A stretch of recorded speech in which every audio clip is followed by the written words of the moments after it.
एक बार बृहस्पति जी बोले, हे ब्रह्मा, आप अत्यंत बुद्धिमान, सर्वशास्त्र और चारों वेदों को जानने वालों में श्रेष्ठ हो।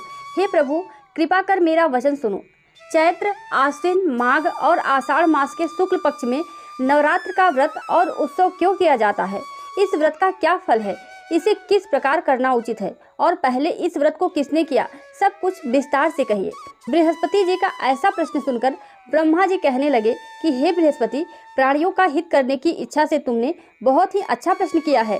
जो मनुष्य मनोरथ पूर्ण करने वाली दुर्गा महादेवी, सूर्य और नारायण को ध्यान करते हैं, वे मनुष्य धन्य हैं। यह नवरात्र व्रत संपूर्ण कामनाओं को पूर्ण करने वाला है।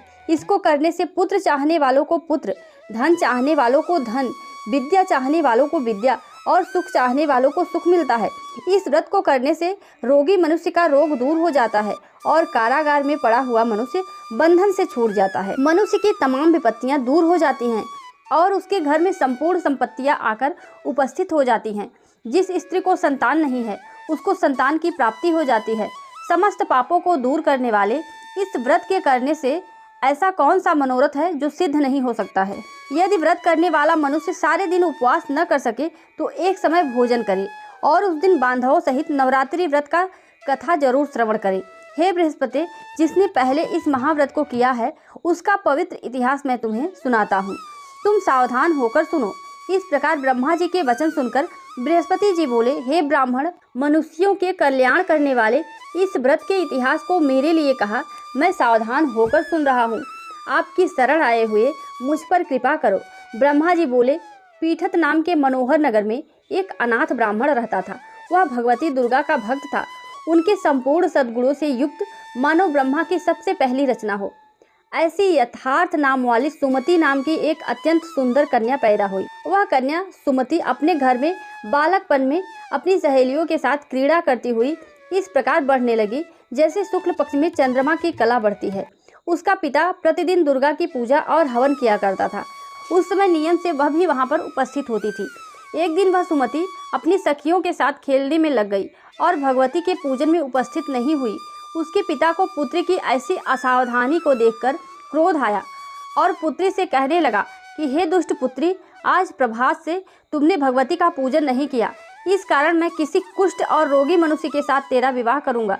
इस प्रकार कुपित पिता के वचन सुनकर सुमति को बड़ा दुख हुआ और पिता से कहने लगी, हे पिताजी, मैं आपकी कन्या हूँ। मैं सब तरह से आपके अधीन हूँ। जैसी आपकी इच्छा हो वैसा मेरा विवाह कर सकते हो। होगा वही जो मेरे भाग्य में लिखा है। मेरा तो इस पर पूर्ण विश्वास है। मनुष्य न जाने कितने मनोरथों का चिंतन करता रहता है, पर होता वही है जो भाग्य में विधाता ने लिखा है। जो जैसा करता है उसे फल भी उसके कर्म के अनुसार ही मिलता है। क्योंकि कर्म करना मनुष्य के अधीन है, पर फल देना देवों के अधीन है। जैसे अग्नि में पड़े तृण भी उसको प्रदीप्त कर देते हैं, उसी तरह अपनी कन्या के ऐसे निर्भयतापूर्ण वचन को सुनकर उस ब्राह्मण को अधिक क्रोध आया। तब उसने अपनी कन्या का विवाह एक कुष्ठी के साथ कर दिया और अत्यंत क्रुद्ध होकर पुत्री से कहने लगा कि जाओ जाओ, अपने कर्म का फल भोगो। देखिए केवल भाग्य भरोसे रहकर क्या करती हो। इस प्रकार कटु वचन को सुनकर सुमति अपने मन में विचार करने लगी कि अहो, मेरा बड़ा दुर्भाग्य है जिससे मुझे ऐसा पति मिला। इस तरह अपने दुख का विचार करती हुई सुमति अपने पति के साथ वन में चली गई और भयानक वन में कुशा युक्त स्थान पर उन्होंने वह रात बड़े कष्ट से व्यतीत की। उस गरीब बालिका की ऐसी दशा को देखकर भगवती उसके पूर्व पुण्य के प्रभाव से प्रकट होकर सुमति से कहने लगी कि हे ब्राह्मणी, मैं तुम पर प्रसन्न हूँ। तुम जो चाहो वरदान मांग सकती हो। मैं प्रसन्न होने पर मनोवांछित फल देने वाली हूँ। इस प्रकार भगवती दुर्गा का वचन सुनकर ब्राह्मणी कहने लगी कि आप कौन हैं जो मुझ पर प्रसन्न हुई हैं? यह सब मेरे लिए कहो और मुझ दासी को कृतार्थ करो। ऐसा ब्राह्मणी का वचन सुनकर देवी कहने लगी, मैं आज शक्ति हूँ और मैं ही ब्रह्मा हूँ, विद्या और सरस्वती हूँ। मैं प्रसन्न होने पर प्राणियों के दुख को दूर कर उसे सुख प्रदान करती हूँ। हे ब्राह्मणी, मैं तुम पर तेरे पूर्व जन्म के कर्म के पुण्य प्रभाव से प्रसन्न हूँ। मैं तुम्हें तुम्हारे पूर्व जन्म को लेकर वृतांत सुनाती हूँ। सुनो, तू पूर्व जन्म में निषाद भील की स्त्री थी और अति पतिव्रता थी। एक दिन तेरे पति निषाद ने चोरी की और चोरी करने के कारण तुम दोनों को सिपाहियों ने पकड़ लिया और ले जाकर जेल खाने में कैद कर दिया। उन लोगों ने तुझे और तेरे पति को भोजन भी नहीं दिया। इस प्रकार नवरात्र के दिनों में तुमने न तो कुछ खाया और न ही जल पिया, इसलिए 9 दिन तक नवरात्र का व्रत हो गया। हे ब्राह्मणी, उन दिनों में जो व्रत हुआ उस व्रत के प्रभाव से प्रसन्न होकर तुम्हें मनोवांछित वर दे रही हूँ। तुम्हारी जो इच्छा हो वह मांगो। इस प्रकार दुर्गा के कहे वचन सुनकर ब्राह्मणी बोली, अगर आप मुझ पर प्रसन्न हैं तो हे दुर्गे, मैं आपको प्रणाम करती हूँ। कृपा करके मेरे पति के कोढ़ को दूर करो।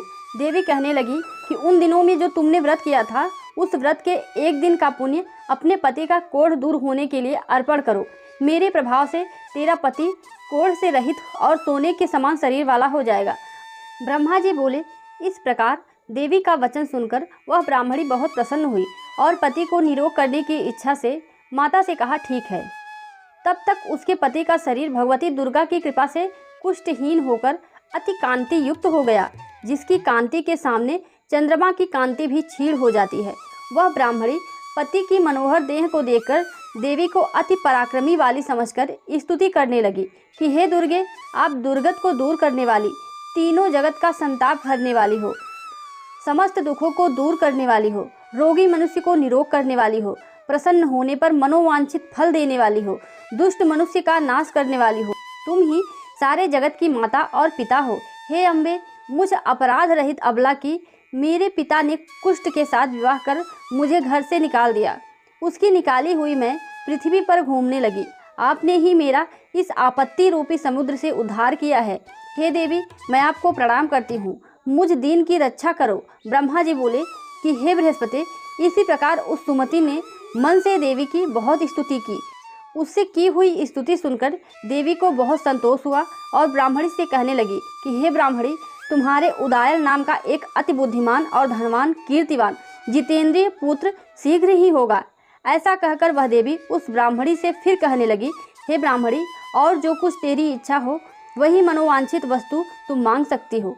ऐसा भगवती दुर्गा का वचन सुनकर सुमति बोली कि हे भगवती दुर्गे, अगर आप मेरे पर प्रसन्न हो तो कृपा कर मुझे नवरात्रि की विधि बताइए। हे दयावती, जिस विधि से नवरात्र व्रत करने से आप प्रसन्न होती हैं, उस विधि और उसके फल को मेरे लिए विस्तार से वर्णन करें।